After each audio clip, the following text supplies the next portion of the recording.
Happy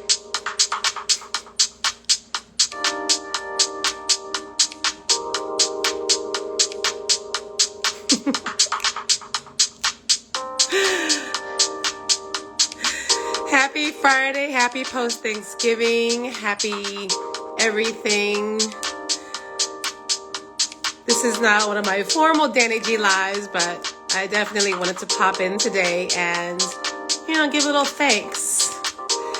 Coming to you live from Jersey City. So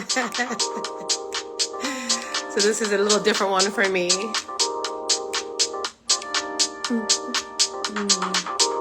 Hey, Rodney. Oh my God, Rodney, I give thanks for you. Oh my goodness. Listen, if you guys want to come into the chat and give a little story, give a little thanks, send me a request. I'm not going to be on for too long. Hey there, look at me, people. So today is Friday, and I just wanted to come in and quickly, let me turn my little music down for a little bit. Hey, Lorraine, that's Julie. I just wanted to come in and give thanks because, this is where we are in the world. And, I'm praying that everyone had a beautiful day yesterday with their loved ones and they were safe. Oh, I give thanks for you too, Rodney. Hey, Michi, my love. Michi, let me know if you want to join me. I'm just coming on real quick to give thanks. And I know you're starting a new venture. And so, you're a girl, my Lorraine. You're so gorgeous too, girl, with your jewelry. Let me know if you want to come in. I don't want to just bring people in because I know that could be off-putting. But if you want to join me on the screen, just send me a request. But I am just coming in to give thanks for my health, for my family, for my friendships, for, having been able to, work for all of these months. While I know a lot of people in my life have, had to lose work. And so I am just supremely grateful. And I just wanted to come in today and do that. I didn't have a guest today. I know people are traveling with their families and just taking a break. So anyway, today is actually a special day because a while ago, I was able to download Michi, I know you look beautiful. You always look beautiful. Oh, thank you. Give thanks to you too. You guys, your messages have always been so wonderful. But my wonderful partner, John, was able to download and send me as a file my debut performance in the role Cry, choreographed by Alvin Ailey. And so I was actually able to upload it to my YouTube channel. And so today, for the first time, I'm going to share it publicly with whoever can join me over on my YouTube channel. The link is in my bio. Hey, Thomas, how are you? I'm giving thanks for your healing and your knee. I'm loving your reels, and I can't wait to see you dance on stage again. Hey, Thomas. So giving thanks. And again, if anyone wants to join me on the screen, send me a request to come in. I'm not going to just pull you in, but if you want to come in, come in.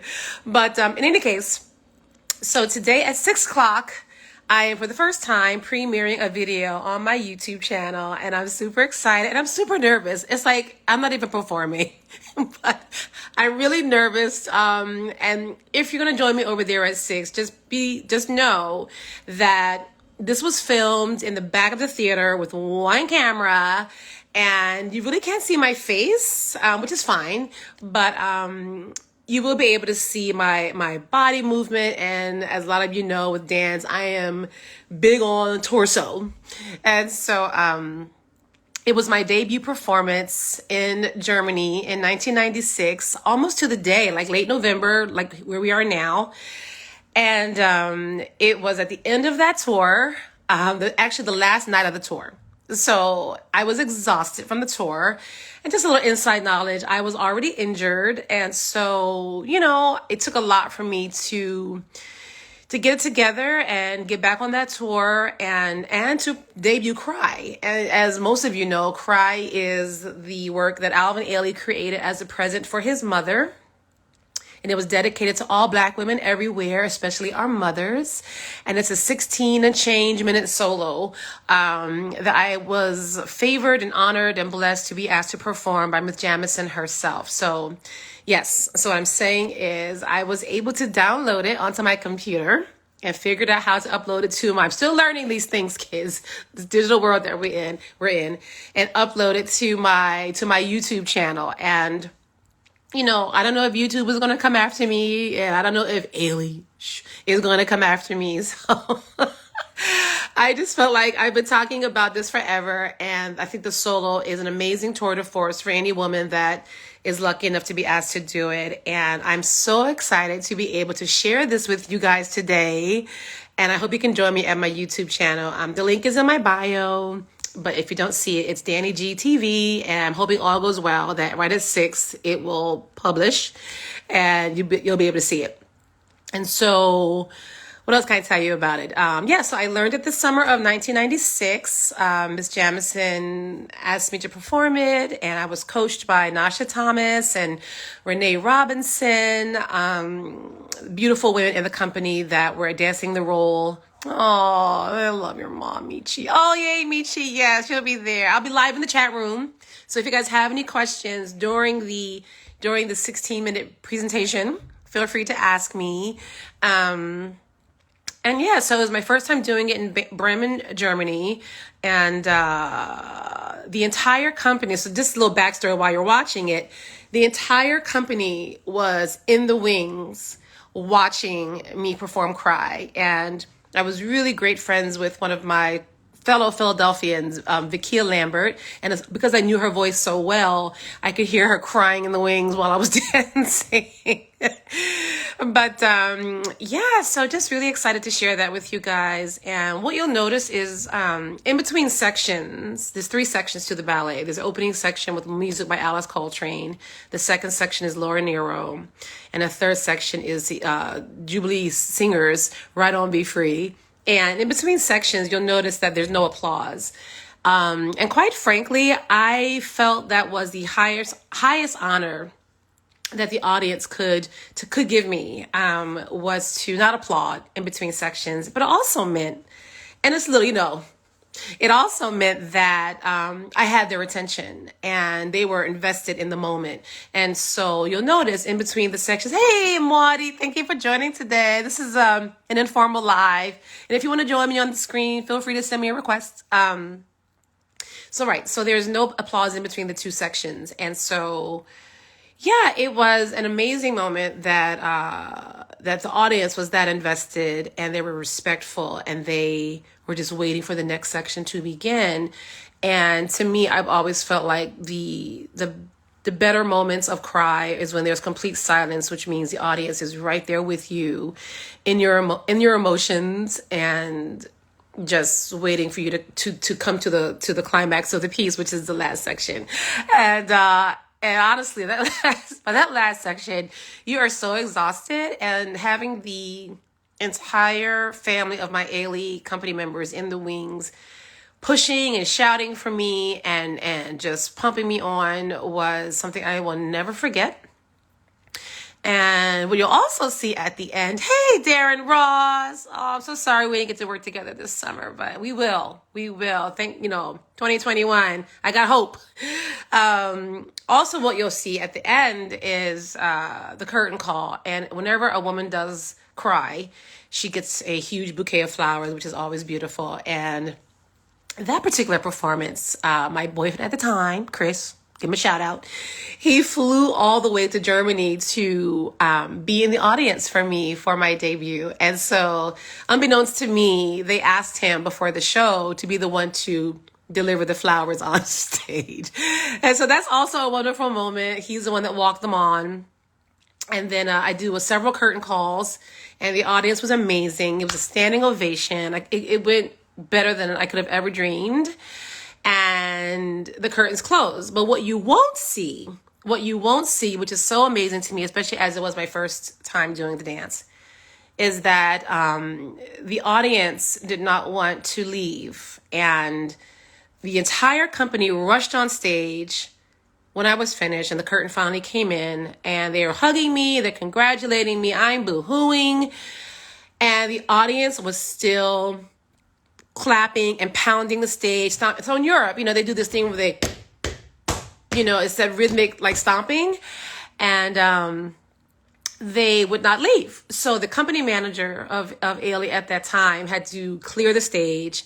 They had to reopen the curtain. Hey, John, I'm in your apartment. And they had to clear the stage. And I had several more curtain calls because the audience just would not stop clapping and pounding the stage and cheering. So when I tell you, for someone that was her first time doing the solo, which is a legendary historic tour de force solo that I was honored to dance, to have that kind of response from the audience, was overwhelming, and I'll never forget it to this day.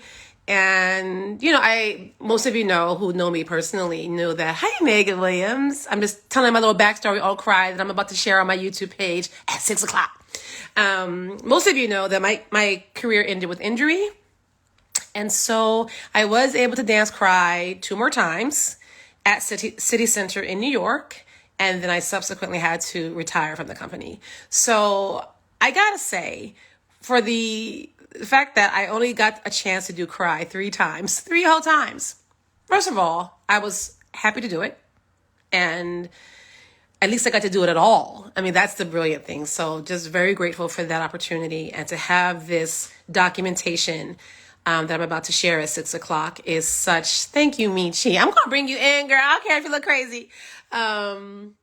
Is wonderful. Yes, it was sad that I had to leave the way that I did. But again, this day is about giving thanks, and I'm thankful that I was asked to do it at all, and I got to perform it, that my mother got to see me dance it. Many people got to see me dance it. And now this version that I'm sharing with you all, you'll all get to see it. I was 27 at the time, and just really thankful that I gave you some love, John. I shared that you were the one that helped me download it to my computer as a file. So the magic of technology. And so just giving thanks. Oh, hey, Muadi. Okay, wait. We gotta take her. We gotta take her. So happy. I'm just vamping. Yay, we're waiting for Muadi DiBinga. Oh, yeah.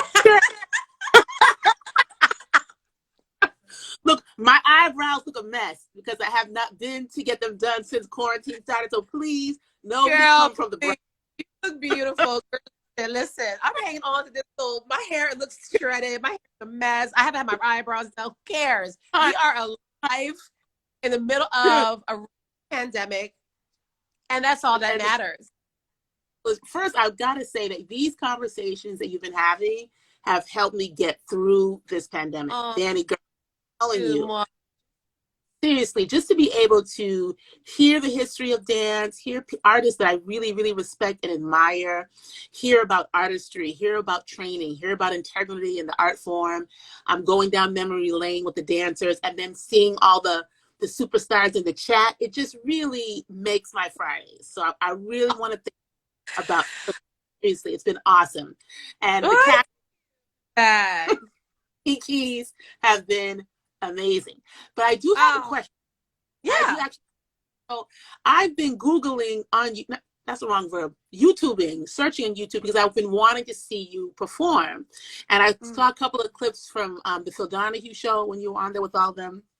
And so I've been looking for you doing Cry. So I'm so excited that we get to see it. Oh, Muadi. Yes. My sisters are here. We're waiting. But I have a question. Oh, my God. I can't wait. How in the world do you prepare for that role? I mean, that's what it's like 5 hours long, and you have still, I get tired watching it, and I'm just like, I can't, the stamina and to be able to do it at that level and still tell the story and not be dying on stage. Like, I really just want to hear about the mental and physical preparation that goes into stepping into a role like that. It's iconic. It's internationally known, and it looks like it's physically just like, I heard Joanna talk about it a little bit. I want to hear your journey. Then take me out, girl, because it's bothering me. Oh, I'm so glad you asked that question. And thank you for joining me and not leaving me out here flailing myself. Honestly, when I was talking to Joanna last week, which was an amazing conversation, I'm so happy that she and I got to have that opportunity. And I'm looking forward to getting to know her even better and better and better. And I respect her so much for everything she's doing in her community in Bed-Stuy. I think somewhere deep in my soul, for the journey that I had, even with Philadelphia, I always felt like there might be a chance I might do cry. At least I dreamed about doing it, right? I have photos on my wall as a teenager of Judy dancing it. Fortuitously, my mother, as an early Christmas present, when she saw that I was really getting engaged in dance, she bought a VHS tape for me years when I was maybe 14 or 15. And it was an Ailey VHS tape. I forget the title of it, but on that VHS tape was Donna Wood dancing Cry. Oof. And it was her. So I watched that tape till I burnt it out. I mean, the thing just broke, but I watched it over and over and over again. And, coming from Philadelphia, like I said last week, I already had a built-in stamina going into Ailey, like with that mental, that strength to get you through a 2-hour program, let alone a 16-minute piece, right? So I already knew I needed to tap into the physicality of it. And so, but the journey of the piece itself, if you care to tell the story and not just do the steps, you really have to just take a moment to, and I did that when she first told me to start learning it, like for real. I took it section by section, and I started thinking about what each piece of the ballet meant to me and my journey as a woman, someone who has suffered, loss, someone who suffered heartbreak. Judy didn't give me a lot of backstory on it. In fact, I'll be honest, it was Chaya. Really? Chaya, who would pull me to the side occasionally and tell me little bits and pieces of what Alvin meant by certain things. I think potentially Judy just wanted me to tell my own story, which I appreciate. And Judy and I had a great relationship. Judy left me alone most of my 6 years in the company. I think she respected and trusted me a lot, which I appreciated with her. And but Chaya would tell me, like the part you'll see where, the famous part where she's scrubbing on the floor. And, Alvin, somewhere on his travels, saw a cleaning woman, but there was also another woman. So it's an amalgamation of stories, the whole solo, but there's also a woman who was scrubbing up the blood of her child who had been, killed in the streets. And the cloth represents, in the first two sections, especially a child, like a mother carrying her child, a dead child, her lover. I mean, it's just a sick child. It's so many things that, that you can put into the story. But I think for me, because I cared so much and I was so honored to be asked to learn the role, and I had seen so many wonderful women dance it, do it justice. And even though when I was learning it, I didn't know at that time I was going to have to retire after that season. I think there was something, psychically aware in my body that I knew I wouldn't have long to dance it. And so I didn't. And because, again, more backstory. I mean, it sounds sad, but, this is what happened. When I learned it, Judy actually said to me, I want you to watch Donna's version. Now, she had no idea that I had been studying Donna's version for years. So I already kind of had that going. But right after I came home from debuting the solo in Germany, I literally went to my doctor in Philly to check on the injury. And he then told me that, you're going to have to stop dancing. You're killing your hip. And if you don't stop, you're looking at having, hip replacement in 2 years. I was only 27. And so literally right after debuting this solo, the next day I flew back to home and was told 2 days later, guys, 2 days later that I have to stop dancing. And so it went from high. Like I literally have a journal that I still have where I had literally just written, oh my God, it went so well tonight. everything worked. The cloth around the head worked. It was amazing. I wrote down about, the extended standing ovation, how they had to reopen the curtain. The audience wouldn't go away. It was amazing. And then my next journal entry is, oh my God, I have to retire. Wow. So I know. And, so that was pretty hard. So going into City Center, I told my doctor, I said, listen, you don't understand. I was always negotiating, right? Because, we're dancers. We want to keep dancing forever. I said, listen, my mom hasn't seen me dance in solo yet. I said, so you need to help me get through this New York City season. And so, I kept doing my treatments. I didn't do any shots. Like a lot of dancers do cortisone shots, and I was really afraid of that. So I just took my Advil, the plug for Advil, and I did acupuncture and the like. But what I did do also, because I knew I was only cast to do it twice in the season, I reached out to Donna Wood and I said to her, listen, I said, if you're able, can you please come coach me? I said, because I only have 2 more shots at this and I want to make them the best I possibly can. And so to Donna Wood, she is a queen, honey. And she would come and work with me in the mornings. And of course I had to do it on my own time because the rest of the time, rehearsal time, was dedicated to all the other works we were doing in the season. Right. And I would meet up with Donna Wood at 9:00 in the morning at the school. And she would show up. Yeah, and she would show up in her sweatpants. Let me tell you, by the way, this is all going in my book, so you guys getting the preview of the I can't wait for the book, girl. I've been waiting. But yeah, she would get on her hands with me and she would step section by section, like every 8 counts, every 16 counts. Okay, what are you thinking? What are you feeling? What are you doing? And it was such, I treasure that memory, and I wish that every dancer could experience that level of coaching. I know in the bigger companies, there's not a lot of time for all of that. There's so many pieces in there. A certain kind of person to be receptive to coaching. This is true.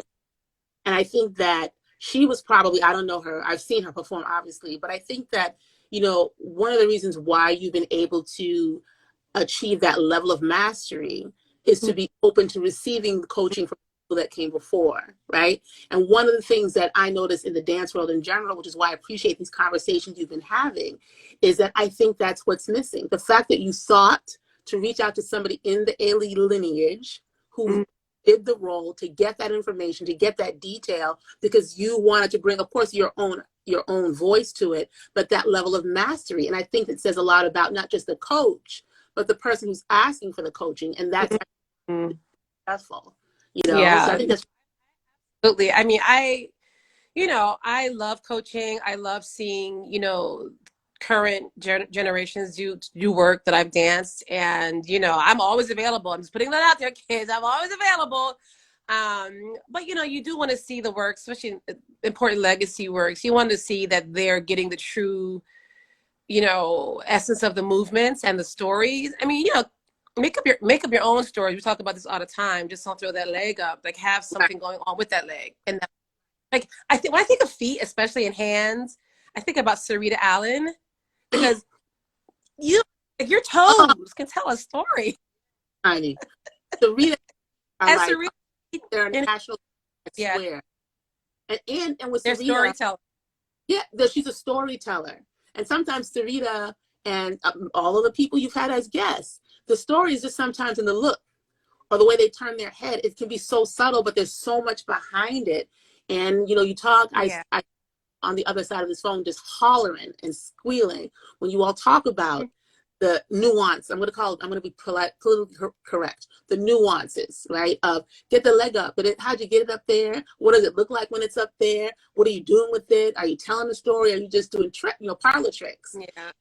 What I love about your generation, and I love these conversations because it talks about dance is hard work. I'm not a professional dancer, but I've been loving dance my entire life. It's hard, it's work. And it requires commitment. And I think that what you've been able to achieve is a reflection of your commitment. I'm so excited about tonight, the 6:00. Because when Ailey put out that clip, they put out the clip of all the different women doing Cry. And I was watching, when you were on the roof and you opened, oh, it's Danny! Because I was like, they should have Danny here. Where's Danny? And then you were in it. I was like, I feel like it's complete. You know what I'm saying? I was like, yes. And so when I saw the other day, you said you're putting up your version of Cry. I was like, oh, I'll be here. I'll be here. My sister said, we're waiting. Yeah. I cannot wait. Let me question. So yes, I'm hoping 6 o'clock. I'm putting it up. You know, YouTube. I don't know with allowances or whatever. I'm putting it on my YouTube page. If they allow me to keep it up, I'll keep it up as long as I can. I'll try to share it to my Facebook page. No one from the company has told me I can't do it, so we'll see. Like, don't tell them, y'all. Danny, should we be looking out on Facebook for the link? Actually, the link is already there, but I can share it again once it goes live. But yeah. If you go to YouTube, my YouTube profile name is dannIGeeTV, but it's also linked to my IG page here. It's also linked on my Facebook page. But what I do want to explain for those of you who will get to watch it is, and the thing about the expressions, so it was probably one camera in the back of the house, and so you really can't see. Sadly, you really can't see my face because it's from a distance. But if you turn your volume up, there's moments where you can actually hear my breath, which, girl, the first time I saw the video, it was given to me like kind of secretly. So when I was leaving the company, and I won't say who gave it to me because he did it to me as a part of, retirement gift, because he was so sad I had to leave the company. So he basically snuck me the video. I'm just saying it. But when I watched it, and you can hear the certain moment between the two sections where I'm standing up, and you can actually hear me exhale as I throw my skirt. So there's really certain moments where you'll be able to hear my breath. And as I was explaining, because it's from the back of the house, you won't be able to see my face clearly. But I really hope that you'll be able to feel it, and the torso movement, the musicality, which I was always proud of myself, my musicality. What was it like? I just said I have to go, but now I got to ask you another question. I'm sorry, y'all. I'm not going to hog the whole time. I do have another question. What was it like to watch it, though, after all this time, and to see yourself? I mean, you lived it, you experienced it, but can you walk us through a little bit about how you felt when you were actually observing yourself, at that time? Now, as a different, as a grown person, as a different person, what was that like? Well, watching it back then, after I got the tape from my colleague, it was difficult to watch. And honestly, it still is a little bit, because, I just love dance so much, and there's always that little, emotional kernel still left inside of me, like, dang, I wish I could have still done it. But so much. I mean, it's still emotional. I mean, and also at the end, like watching the response again from the audience. I don't know if you heard when I was first on, how the audience just would not leave, and they had to reopen the curtain. So knowing that I had that experience, I'm so proud. And actually, I watched it a few weeks ago just to see if I could upload it. I watched it just to watch it. And when I got to the first section, I kind of was able to watch it as an outsider and just watch it for what it was, and the music. And I was like, all right, okay. Like I am now when I watch other people, right? I was like, oh, okay. That third section. So anyway, I really hope you enjoy it. But also, Muadi, thank you for all your commitment to, especially complexions. We are side by side every season for their joy seasons, with the gala night. And you're a blessing as well. And I know they appreciate it so much. That's my family. We're Complexions family. We're going to ride it to the end, honey. But I am looking forward to seeing it. I'm sure you have other people that want to jump on. Thank you for taking me. It's okay. And I can't wait. But wait, before you jump off though, tell us about your yoga and the things that you're doing. And you did a giveaway yesterday or the other day, right? I did. So my family owns a studio called Bikram Yoga Works in DC, and Linda Denise Fisher. Denise is a member, and I was, this COVID thing is driving people crazy and not being able to work out. And so we have an online studio. And so I had to give where I purchased, because I believe in paying for stuff, even from family. I purchased a 1 month unlimited virtual package, and I'm giving it away to anybody. I picked the winner. She's the first person that actually inboxed me, and just giving it away to try to help people feel good during this time. We also, my other, but my younger sister, Shaumba, we have a dance for young people, and we have our gala is next Friday. It's a virtual gala. So we've been working on that. It's Origination Cultural Arts Center. And of course, I'm working with Complexions. We got some Tuesday Giving. What's it called? Giving Tuesday. Is it Giving Tuesday? It's coming. Yeah. Giving Tuesday. I think that's what it's called. Yeah. Working with Complexions to try to, help get us some support in that regard. So just doing what I can to help. Dance is everything to me. Like, the arts is everything to me. And it's unfortunate we live in a culture that undervalues and underestimates the power of the arts. Yet, when you think about what carried people through this pandemic, it's been the arts, right? It's been Verses and all of the dance programs and everything. They look to the art. They're not looking to anything else to help them emotionally, physically, and spiritually get through this madness.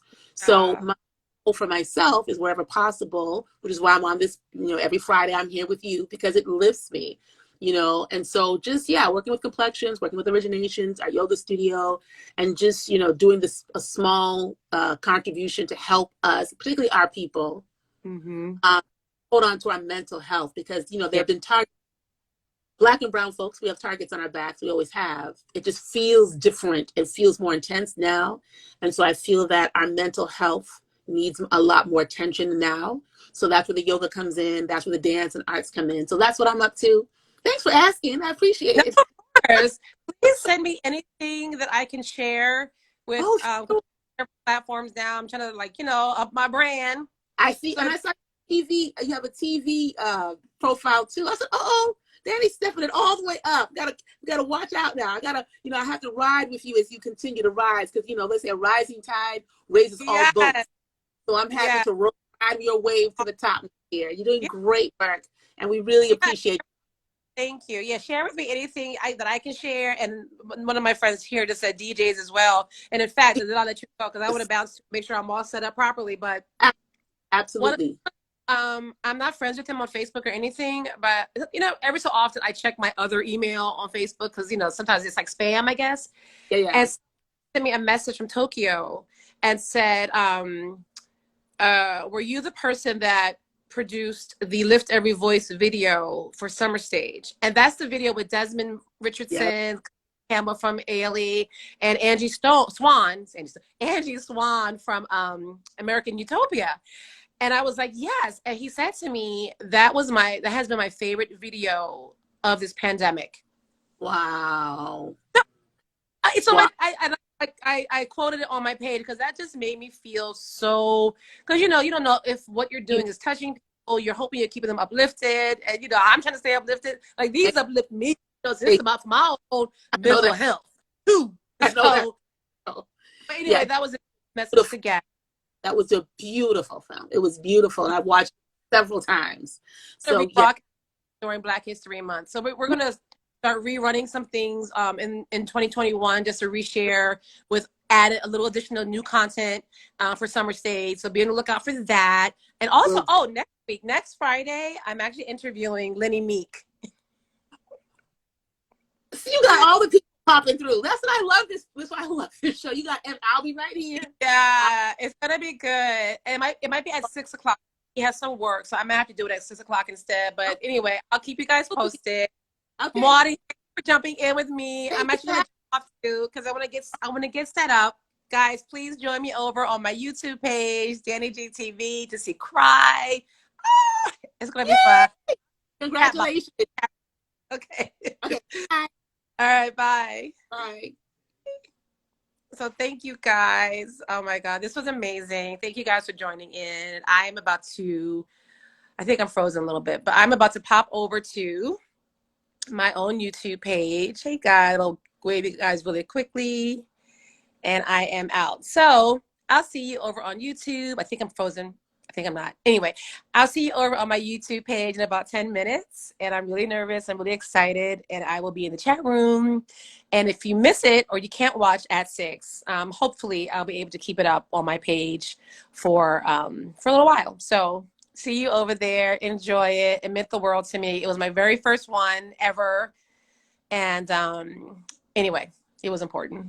And I was honored and blessed to do it. So I'll see you guys over there. Love you. Give thanks.